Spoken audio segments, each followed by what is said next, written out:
Alright, quick video today on banana bread. Thanks, Chef, for helping us out. Would also like to thank your sponsors who were kind enough to give me some ground wheat flour that they make themselves. They make great breads. If you've never bought anything there, go support them. They're working really hard this time, to keep bread on everybody's table. So I'll be grabbing some of this in a minute. Alright, let's get rolling. I've got my mise en place ready. Got my old trusty mixer. If you haven't used one of these, it basically has your little attachments there, your whip or whisk attachments. You can make this by hand. You don't have to have one of those. Check it, make sure they don't pop off on you. Good to go. First thing I'm going to do is I'm going to go ahead and add my sugars. I'm using two different sugars. I'm using brown sugar and also white sugar.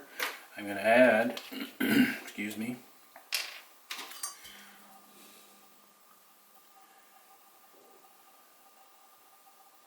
vanilla.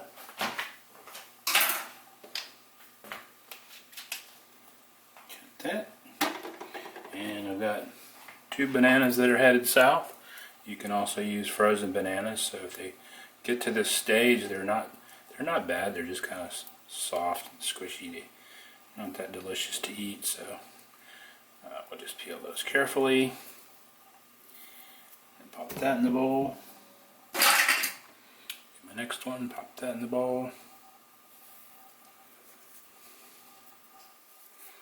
And the thing with if they're frozen, they're actually easier to puree. We're not going to worry about that brown on there.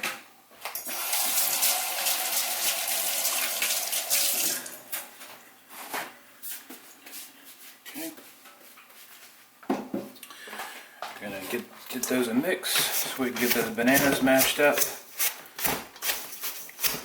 Sugar will help puree them. The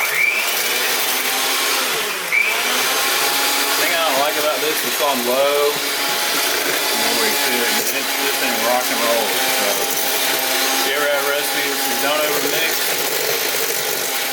probably isn't going to be your favorite mixture, but hey, I don't use it that often, so I'm not going to spend the money on a new one or one of those fancy ones like we use in college or road food.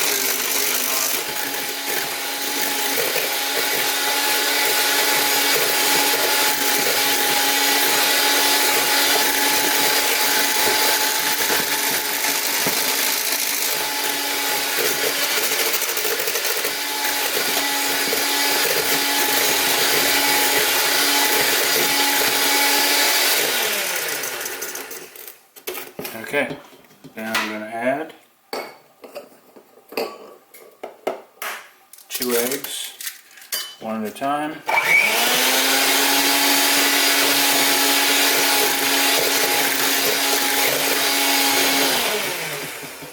Next.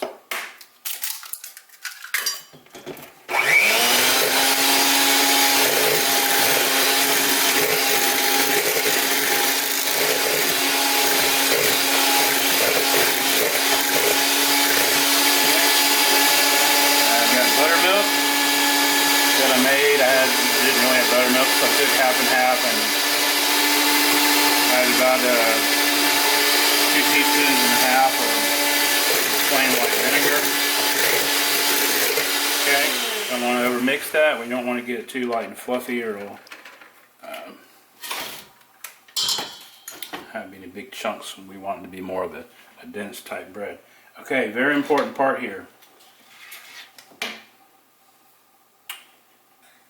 So here I've got baking powder and salt and the first part of my flour. So what I'm going to do is put this in the sifter and add this and kind of gently mix it around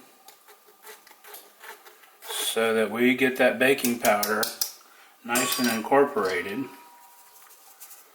Because if you don't and you get a nice chunk of that, you or your guest, whoever's the lucky one that bites into it, is not going to be real happy with that. It's very bitter tasting. So, alright, so I didn't scale this out because I just didn't. Go ahead and at least cut to that. Just a little cut. go. Take the sifter. Go ahead and sift that. Move that flour.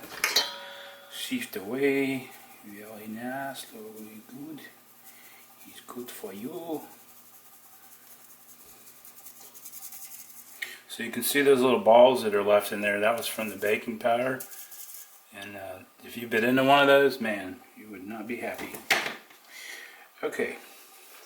Next thing, in the recipe, you know, you could have put this in the beginning. I like to wait because if you add it too early in the beginning, it tends to make the flour and stuff clump up. So when I just get this about halfway mixed, I'm going to slowly start adding my oil so that it incorporates real nice. Do the same thing with zucchini bread.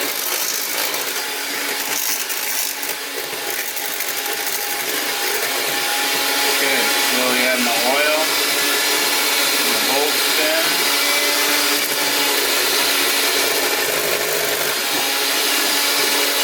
Yep. There we go. Kind of like the stand mixer your mom used to have. Put all the oil in there. Gonna pause. Gonna get a spatula and rub down the sides real well.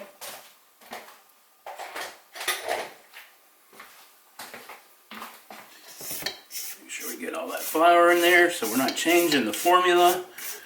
Scrape down the sides and the bottom really well. Okay. Little mix. Looks pretty smooth. I'm not going to mix it with a mixer anymore. I think we're ready to rock and roll. We're golden. Okay. Get this out of the way. We pop those jokers out.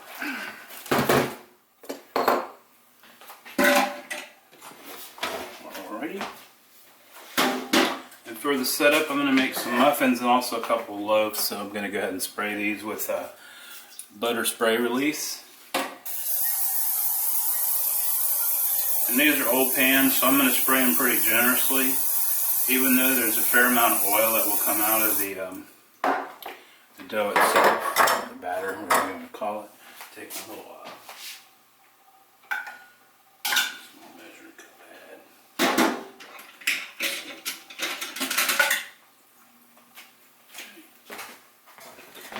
And we'll just go to town filling these jokers up. We're going to fill them up right at halfway. And in the meantime, I have preheated my oven to 350 degrees. So these will be ready to go in. These in the muffin pan will take around 20 minutes. 25 minutes because they're so small. Heat will disperse quickly. And then with the rest of this, I'm going to make a loaf. These are going to get shared with the neighbors since we're all on lockdown. And I'll keep the loaf for my wife and I to munch out on. Throw a little cream cheese icing on there and be good to go. Alright. That looks pretty good. That one's a little full, but that's alright. So I used a quarter of a cup scoop.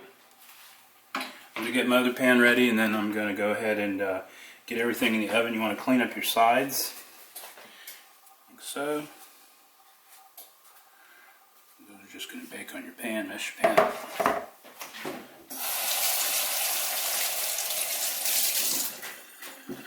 Alright, turn the camera off, in the oven it goes.